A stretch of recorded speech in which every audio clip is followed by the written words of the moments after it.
Et en ce jour, 7 femmes saisiront un seul homme et diront, nous mangeons notre pain et nous nous vêtirons de nos habits. Seulement, fais-nous porter ton nom. Ôte notre opprobre. Oui, donc ici, c'est Isaïe qui parle, et c'était un prophète, la bouche de Dieu. Donc il dit, en ces jours, 7 femmes saisiront un seul homme. C'est-à-dire que c'était des femmes, seulement ces femmes, c'est des femmes célibataires. Je ne sais pas quel âge elles avaient, mais la Bible nous dit, bah, sûrement, elles étaient en train de fumer.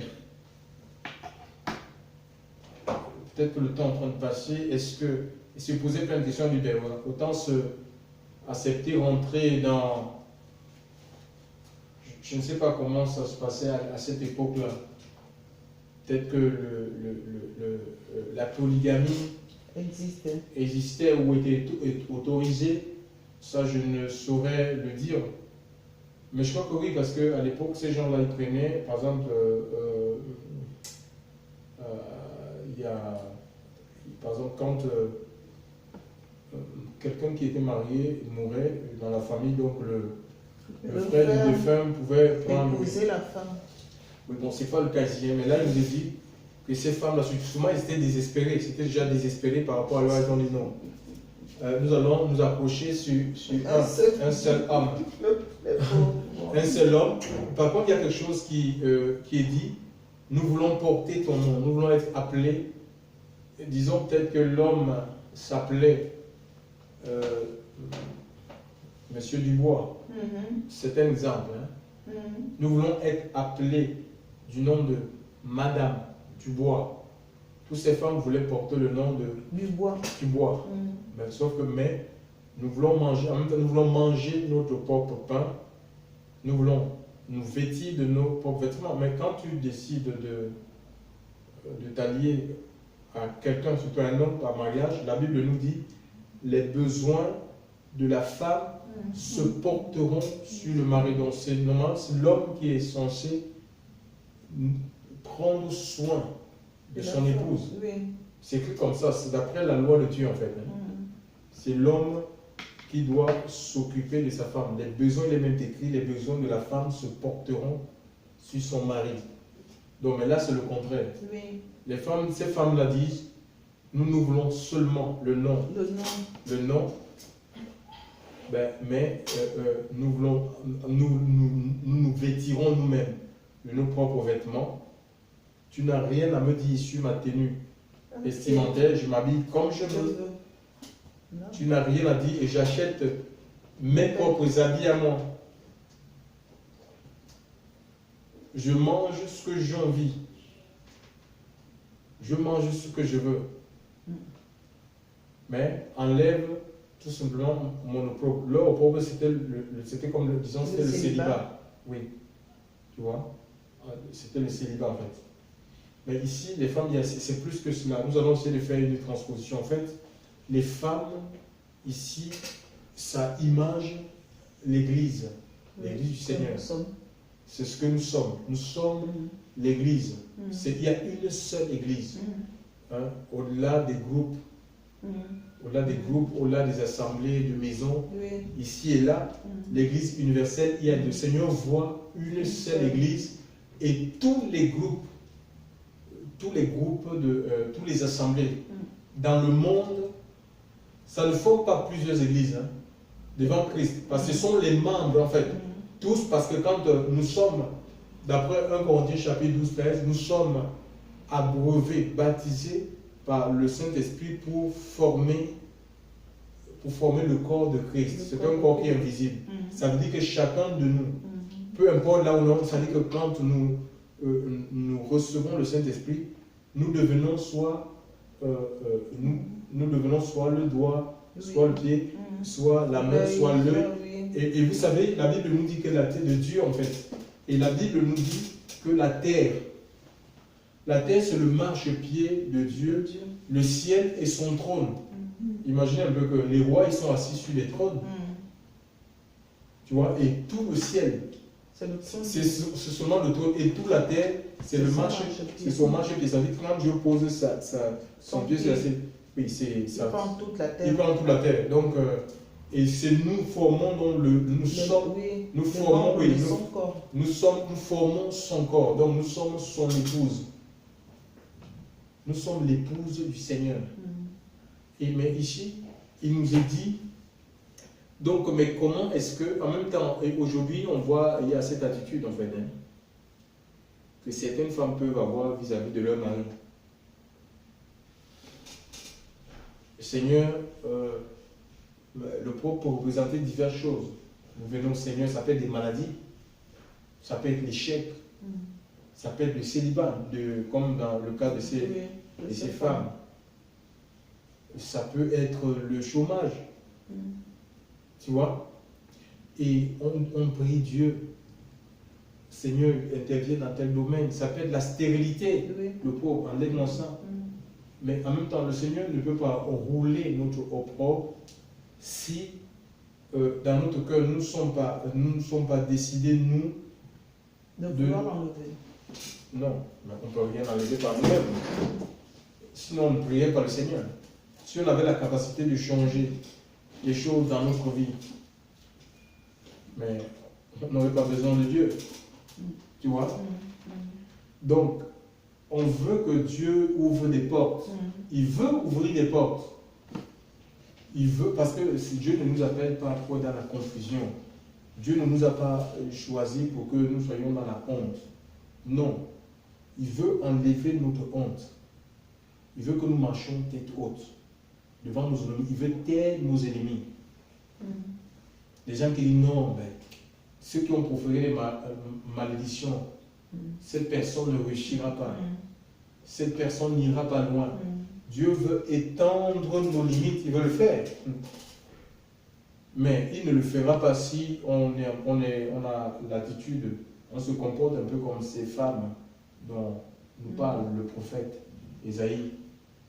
Hein? Si on refuse de se revêtir, parce qu'il y a un vêtement, la Bible nous parle du fin lin, la justice de Christ. Si on refuse que Christ nous revête de sa justice, eh bien non. Oui, c'est ça qui fait notre témoignage, c'est le vêtement que nous avons besoin de chaque personne. Il veut enlever, un peu comme dans le livre de Zacharie, le prophète Zacharie va voir Josué, le sacrificateur, Josué, avec un habit sale, il avait un habit souillé, et Satan qui était en train de l'accuser. Tu vois? Et il y a un ange qui va rouler, qui va enlever ce vêtement à Josué pour lui revêtir une nouvelle tunique et lui mettre l'anneau. Ça parle de l'alliance. Et le Seigneur change notre vie en fait. Parce que tant que le péché est dans notre vie, le péché nous accuse en fait. Le péché nous prive des bienfaits de Dieu. Amen, oui, c'est vrai. Tu vois, le péché empêche le bras de Dieu de mouvoir dans notre vie. Le péché rend sous Dieu. Il y a des gens qui prient. Hier, j'ai partagé un peu à la maison. C'était Proverbe combien? Proverbe. Proverbe.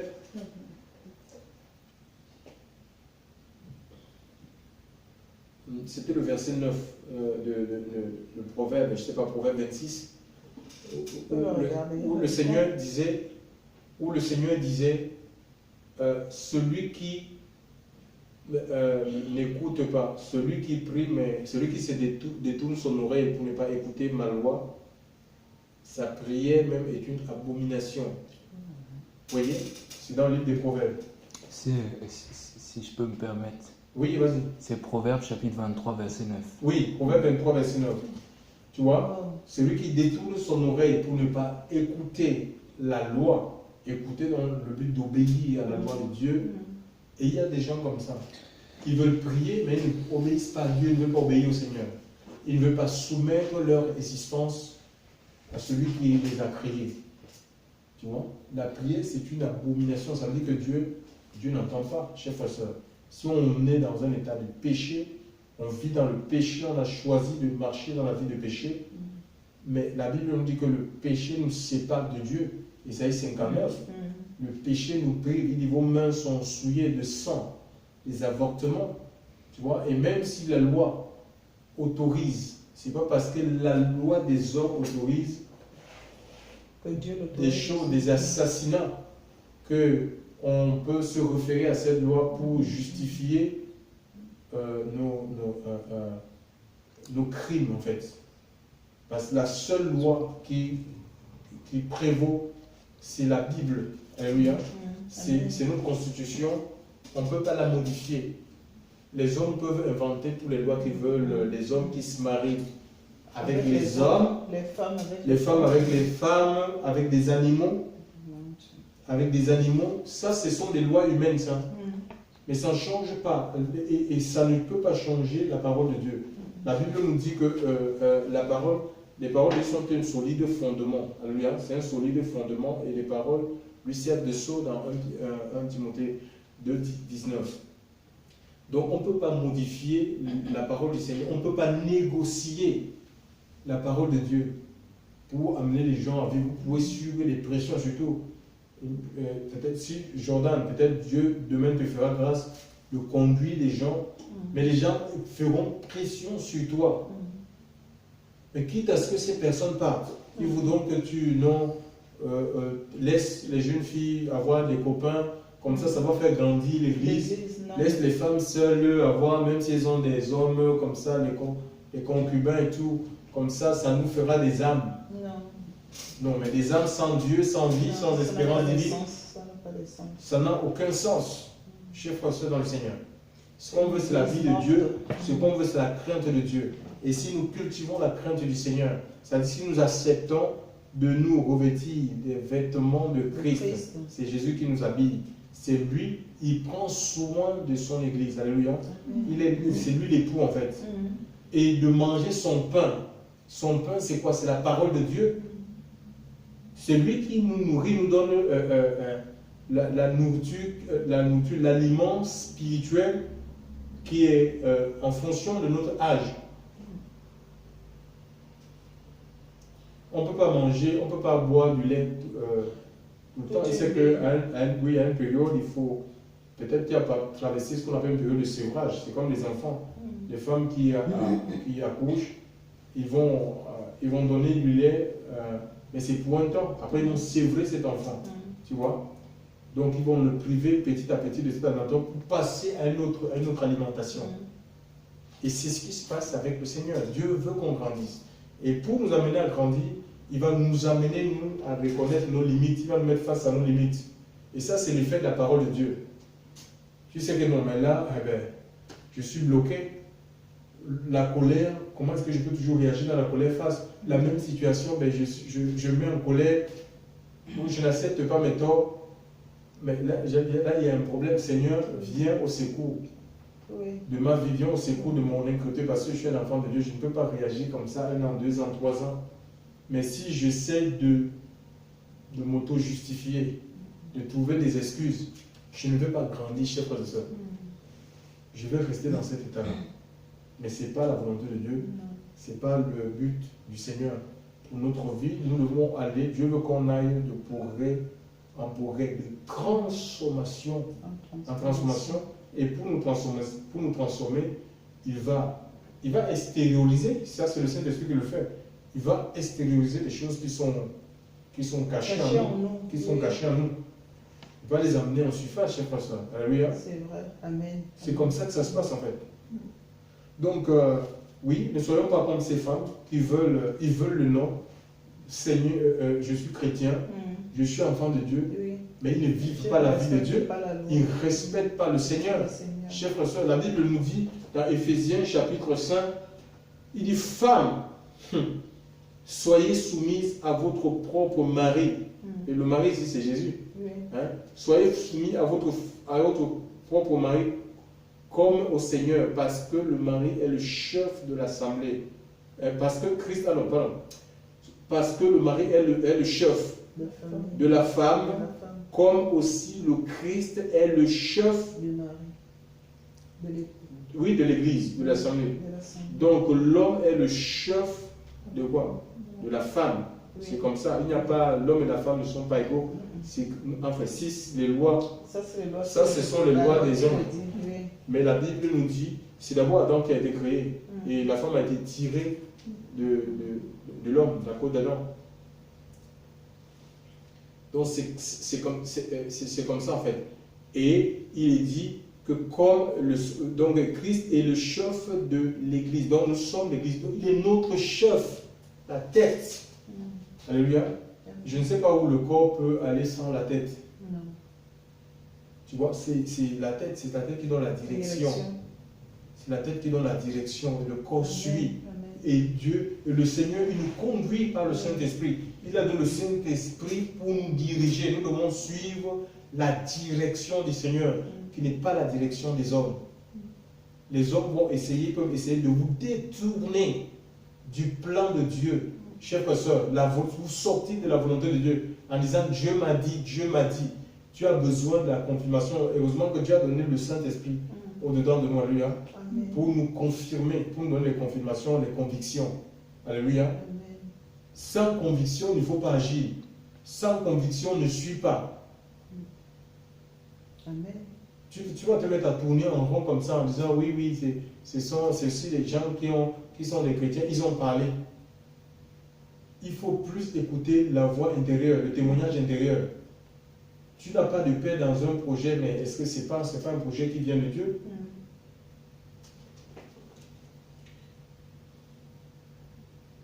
Donc le pain, c'est la parole du Seigneur. Alléluia. C'est la parole de Dieu. Et parfois, oui, c'est comme nous voulons manger notre pain. Ça aussi, c'est la nourriture en fait. C'est la nourriture. Et parfois, nous avons dans les aliments différents, alimentations, tu vas trouver que ça c'est amer. Il y a des feuilles qui sont amères, tu vois. Et les Juifs, quand Jésus avait parlé de manger de sa chair, les gens, à ses contemporains, et de boire son sang, ils se sont dit, mais quelles sont ces histoires? Cette parole est Dieu qui peut l'écouter. Et il y a beaucoup qui se sont retirés. Alléluia. Il y a beaucoup qui se sont retirés. Non, mais parce qu'ils ne voulaient pas se soumettre en fait. Ils ne voulaient pas suivre. Ils se sont détournés parce qu'ils disaient que c'était trop dur. C'est trop dur.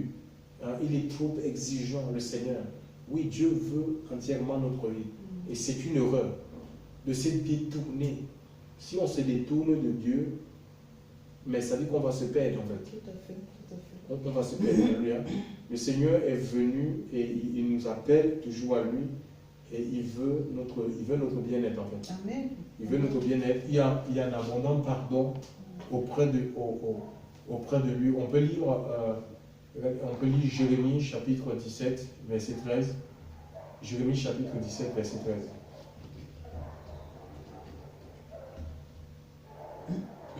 Jérémie 17. Oui, verset 13. Oui. 17, 13. Yahweh, qui est l'espérance d'Israël. Oui, Yahweh qui est l'espérance d'Israël. Israël, c'est la femme de Dieu en fait. Tout comme nous aussi, nous sommes la femme. Nous sommes la femme du Seigneur. Et donc on peut dire que Yahweh est notre espérance. Il est l'espérance de l'Église. Il est l'espérance de l'Assemblée. Oui. Yahweh qui est l'espérance d'Israël. Tous ceux qui t'abandonneront seront honteux. Ceux qui se détourneront de moi seront inscrits sur la terre. Oui, en fait, tous ceux qui t'abandonneront seront honteux, ils seront dans la honte et la confusion. Il y a des gens qui abandonnent Dieu parce que ils ne veulent tout simplement pas se conformer à la parole de Dieu et ils cherchent, ils décident de prendre en main leur propre vie. Oui, faire les choses d'eux-mêmes. Ils vont par exemple se mettre avec un homme et ils vont découvrir plus tard le photo rose que c'est pas ça, c'est peut-être un homme qui est marié avec des enfants, il n'a jamais dit, ou il t'a dit oui, ça c'est j'ai construit cette maison, c'est ma maison. Tu vas trouver que non, il est locataire, il n'a pas de maison, c'est pas sa maison, tu vois. Tu vois, c'est comme ça, c'est plein de surprises. Des vices cachés, donc, parce qu'en fait, on ne peut pas dire, Dieu a toujours raison. Je vous dis la vérité. Parce que le Seigneur voit au-delà au-delà de ce qu'on voit, il y a des choses qu'on ne peut pas voir. Donc il faut écouter le Saint-Esprit. Même quand le Seigneur t'amène à rompre avec certaines amitiés, tu dois rompre avec telle personne, il faut le faire. Amen. Il faut le faire, chers frères et sœurs. Il y a quelqu'un qu'on a mené en mission comme ça, mais c'est une personne qui se droguait, qui était même dans le trafic de drogue. Et l'Esprit de Dieu m'a dit, cette personne, il ne faut plus l'amener. Ne pas plus, oui. Quand tu vas ne pas plus avec personne. Et Dieu me montrait une vision, il me pas. J'ai vu cette personne dans une vision où la personne elle-même volontairement s'est déshabillée, enlevé les vêtements. La personne était habillée et a enlevé les vêtements pour marcher nue. Ben, il s'est avéré que plus tard, quand je lui ai dit non, mais tu ne pourras plus aller quand on se déplace, mais cette personne s'est mise en colère. Hein. Tu vois, c'était terrible. Hein. Et après, à la suite, on a découvert que voilà, trafic de drogue, même donc les trucs. Il faut vraiment écouter. C'est plus le temps d'écouter des hommes ou de dire on veut, il faut les âmes. Tellement on a envie des âmes. Mais le plus important, c'est pas qu'on soit nombreux. Non. Ce qui est plus important, c'est la présence de Dieu au milieu de nous. Amen. Parce qu'à quoi sert qu'on soit nombreux et qu'il n'y ait pas la présence du Seigneur? C'est la présence de Dieu. Et s'il y a la présence de Dieu, Dieu va attirer. Il va attirer des âmes chaque personne. Où on est nombreux, au milieu de nous, il y a des sorciers non repentants. Il y a des gens qui vivent leur vie comme ça, qui sont des anti-témoignages. Parce que si vous avez des gens qui vivent dans les péchés volontaires, en vous montrant même ces péchés, mais ça va scandaliser les nouveaux convertis. Tu vois, les personnes qui se donnent, ça va casser, ça va tuer leur foi en fait. Ça va tuer leur foi. Donc le plus important ici, c'est la présence de Dieu. Il ne peut pas y avoir de confusion pour des gens qui décident de suivre le Seigneur. Et ceux qui se détournent de lui, ben, ils seront dans la confusion. Tu peux continuer la lecture. Ils seront honteux, ça. Ils seront dans la confusion. En fait. Ceux qui se détourneront de moi seront inscrits sur la terre, car ils abandonnent la source des eaux vives. Dit Yahweh. Ils abandonnent la source des eaux vives. C'est Dieu qui parle. Et nous savons que Jésus est la source d'eau vive. Jean chapitre 7. 37, c'était le jour de la fête des tabernacles. Le Seigneur va s'écrier en disant, si quelqu'un a soif, qu'il vienne à moi. Il n'a pas dit qu'il aille dans une chapelle, qu'il aille dans une cathédrale, qu'il aille vers un bishop. Qu'il vienne à moi. Hein? Et celui qui croit en moi, les sources d'eau vive, c'est Jean 7, hein, couleront de son sein, jailliront de son cœur, de sa vie, de son cœur, jusque dans la vie éternelle. C'est une vie renouvelée. Dieu peut nous donner la vie, sa vie, une vie renouvelée. Jusque c'est une vie qui est continue, jusqu'à ce que le Seigneur va venir. Les sources d'eau vive. Hein, tu vois? Et ici, c'est détourné. Nous voyons un peu, nous avons cette scène quand les Juifs qui ont, les pharisiens, les scribes, ils avaient attrapé une femme en flagrant délit d'adultère. Ils l'ont présenté à Jésus en disant, cette femme, Moïse nous a demandé de lapider de cette femme. Et qu'est-ce qu'a fait le Seigneur? Le Seigneur, il a baissé la tête, s'est mis à écrit par terre. Le Seigneur a écrit par terre. Tu vois? Il a écrit au sol, il s'est relevé, et il leur a dit que celui qui est sans péché jette le premier la pierre sur cette femme. La Bible dit qu'accusés par leur conscience, tous sont partis à tour de rôle. Tous sont partis à tour de rôle. C'est-à-dire qu'ils se sont détournés. Pourtant, ils avaient la possibilité, eux, parce qu'ils étaient accusés par leur conscience. Ils avaient la possibilité de demander pardon aussi. De s'agenouiller un peu comme cette femme. Pour se repentir en même temps. Pour qu'ils pouvaient se repentir. Mais ils se sont, parce qu'ils étaient ils étaient devant la source de vie, la source de pardon.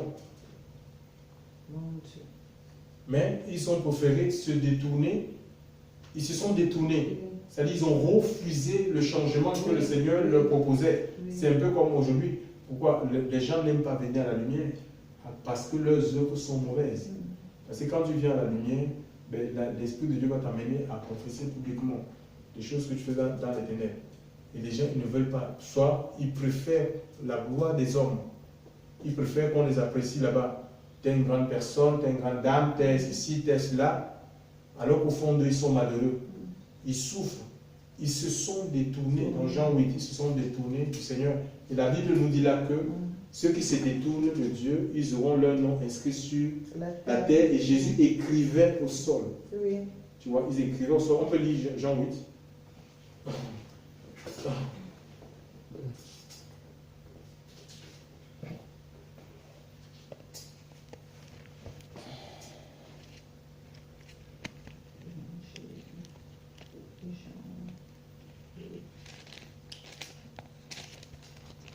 Au premier verset. Oh, oui. Mais Jésus se rendit à la montagne des Oliviers. Oui, c'est ça, oui. Et dès le matin, il alla de nouveau dans le temple, et tout le peuple vint à lui. Et s'étant assis, il les enseignait. Alors les scribes et les pharisiens lui amenèrent une femme surprise en adultère. Et l'ayant placée au milieu du peuple, ils lui dirent, « Maître, cette femme a été surprise en flagrant délit d'adultère. Or, Moïse nous a ordonné dans la loi de lapider celles qui sont dans son cas. Toi donc, qu'en dis-tu » Or, il disait cela pour l'éprouver, afin de pouvoir l'accuser. Mais Jésus, s'étant penché en bas, écrivait avec son doigt sur la terre. Et comme il continuait à l'interroger, s'étant relevé, il leur dit, « Que celui de vous qui est sans péché jette le premier la pierre contre elle. » Et s'étant encore baissé, il écrivait sur la terre. Quand ils entendirent cela, accusés par leur conscience, ils se retirèrent un à un, depuis les plus âgés jusqu'au dernier, et Jésus resta seul avec la femme qui était là au milieu. Alors Jésus s'étant relevé et ne voyant plus que la femme, il lui dit, « Femme, où sont ceux qui t'accusaient? Personne ne t'a-t-il condamné ?» Elle dit, « Personne, Seigneur. » Et Jésus lui dit, « Je ne te condamne pas non plus. Va et ne pêche plus. » Vous voyez? Donc, nous voyons des pharisiens qui sont venus et se référant à Moïse. Moïse nous a dit que de telles femmes ne méritent pas de vivre. Il faut les condamner. Et toi, qu'est-ce que tu dis? Mais Jésus n'est pas venu pour condamner les gens. Alléluia. Amen. Et Moïse n'a créé personne. Non. C'est pas Moïse qui a créé cette femme. Non. Alléluia. Non. Et en plus, Moïse était quoi? Moïse n'a pas donné sa vie pour les hommes. Non. Il a été qu'un instrument pour sortir les gens d'une nation vers une autre. Alléluia. Contrairement à Jésus qui est Dieu, le Créateur, tout a été fait par lui et pour lui, nous dit l'Écriture. Oui. Tout existe par lui et pour lui. Pour lui. Et en même temps, il est venu pour donner sa vie en rançon, chers frères et sœurs, pour la multitude. Donc, et là, ils avaient la possibilité, un peu comme cette femme, d'être libérés du poids de la culpabilité, d'être libérés du poids de l'accusation de leur conscience qui les accusait, parce que notre conscience, c'est véritablement ce que nous sommes. Hein? Les gens cherchent plus la réputation, oui, les gens vont dire t'es ceci, t'es cela, t'es cela, mais Dieu sait ce que tu es, et toi-même, au fond de toi, tu sais ce que tu es. Tu vois? Donc c'est plus, et Dieu nous délivre en fait. Le Seigneur peut ôter ici notre conscience, nous accuse. Dieu nous libère de ce point en fait. Il n'y a pas de grand péché, ni de petit péché. Le péché, c'est le péché. Le péché, tout péché nous sépare de Dieu. Tout péché mène dans le lac de feu. Et nous voyons que Jésus écrivait au sol, et ça rejoint un peu le passage du prophète Isaïe. Il dit, tous ceux qui ont les noms tous ceux qui se détournent, tous ceux qui se détournent du Seigneur seront inscrits sur la terre. Le Seigneur écrivait, mais Dieu ne veut pas que nos noms soient inscrits sur la terre, mais que nos noms, il est venu, il a donné sa vie pour que nos noms soient inscrits dans le livre de vie de l'agneau, nous dit l'Écriture. Mais non, mais si on se détourne du Seigneur, alléluia, même si on a fait l'expérience de la nouvelle naissance, ben, il y a de fortes chances que celui qui a écrit notre nom soit capable de l'effacer aussi, en fait. Oui, bien sûr. Donc, il faut persévérer, en fait. Il faut persévérer dans l'obéissance jusqu'au retour du Seigneur, parce qu'il y aura un jugement. Nous parlons d'Apocalypse. C'est Jean qui a vu un grand trône blanc et celui qui siégeait, la terre et le ciel s'enfuit loin de sa face et il ne se trouva pas de place pour eux. Et il va voir les morts, les grands et les petits, qui se tenaient devant le trône. Et des livres furent ouverts, et un livre fut ouvert, qui est le livre de la vie. Les morts furent jugés d'après ce qui était écrit dans les livres, selon leurs œuvres. Donc il y a des livres en fait. Il y a des livres, et les anges tiennent ces livres en fait. C'est-à-dire tout ce que nous pouvons faire, que ce soit publiquement ou secrètement, c'est écrit, c'est consigné dans des livres en fait. Ils écrivent, ce sont nos œuvres en fait. Oui. Ils sont inscrits dans ce livre. Et il y a, si vous allez dans les systèmes religieux, ils ont des livres d'église. Le jour où tu te donnes, enfin, tu t'engages à marcher avec Dieu, ou tu te baptises, ils vont écrire ça dans leur... Telle ou telle personne. Telle personne, un machin, s'est baptisé tel jour.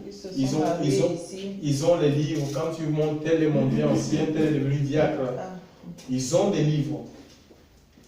Mais le plus important, chers frères et sœurs, c'est pas que nos noms soient inscrits dans un cahier, les cahiers de registre religieux ici-bas. Donc il faut qu'on se rassure que notre nom est inscrit dans le livre de vie de l'agneau avec l'encre de sang. Alléluia. Amen. Avec l'encre, écrit par l'encre de sang. Alléluia. Donc, et la Bible dit que tout ce qui n'avait pas leur nom inscrit dans le livre de vie fut jeté dans les temps de feu. Chers frères et sœurs, dans les temps de feu. Donc, les grands et les petits. Donc, nous avons la capacité d'entendre la parole de Dieu, de saisir la parole de Dieu. Il faut qu'on se décide, qu'on se positionne pour le Seigneur, qu'on décide de le suivre. Amen. Et Dieu nous y aide. Quand il a dit à cette femme, personne n'est condamné. Oh, si je ne te condamne pas, va, ne pêche plus. Les paroles de Dieu sont des paroles d'autorité, des paroles du Seigneur. Donc quand le Seigneur libère le pardon dans ta vie, il te donne la force de ne plus recommencer, de ne pas reproduire les mêmes erreurs, la vie de péché. C'est pourquoi la Bible nous dit qu'en Christ, on devient une nouvelle création. Donc la vie de cette femme, Marie de Magdala, c'était une femme de mauvaise vie. Elle était connue de toute sa vie. On la connaissait pour être une femme de mauvaise vie. Peut-être quand elle passait, on la pointait du doigt. Mais le Seigneur a changé cette femme. Elle était un instrument pour l'œuvre de Dieu. C'est la première femme qui a vu le Seigneur ressusciter et qui a été utilisée pour témoigner, pour apporter le témoignage. Donc Dieu s'est servi d'elle. Alléluia. Amen.